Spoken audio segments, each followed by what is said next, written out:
ભરૂચમાં રેલવે કોલોનીમાં રહસ્યમય સામૂહિક આપઘાતની ઘટના સામે આવી છે. ભરૂચમાં આડા સંબંધોની આશંકાએ એક પરિવારનો માળો વિખેરાઈ ગયો છે. પત્નીએ ગળે ફાંસો લગાવી આપઘાત કરી લીધા બાદ પતિએ 10 વર્ષના બાળકની ગળું દબાવી હત્યા કરી હતી અને પોતે ટ્રેન નીચે પડતો મૂકી આત્મહત્યા કરી લીધી હતી.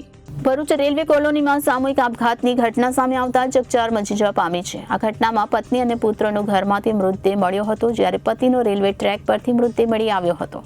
આ ઘટનામાં નોંધાયેલ પોલીસ ફરિયાદ અનુસાર ભરૂચ રેલવેમાં સેક્શન ઓફિસર તરીકે ફરજ બજાવતા 40 વર્ષીય જતીન મકવાણાની પત્ની ત્રુપલી રેલવે કોલોની સ્થિત ક્વાર્ટરમાં પંખા સાથે ગળે ફાંસો લગાવી આપઘાત કરી લીધો હતો.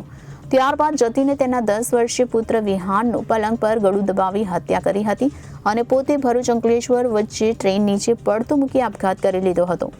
આપઘાત કરતા પૂર્વે જતીને તેના પિતાને વોટ્સએપ પર મેસેજ મોકલ્યો હતો, જેમાં તમામ હકીકત દર્શાવી હતી, જેના પગલે તેના પિતા અને આખો પરિવાર રાજકોટથી ભરૂચ ખાતે દોડી આવ્યો હતો.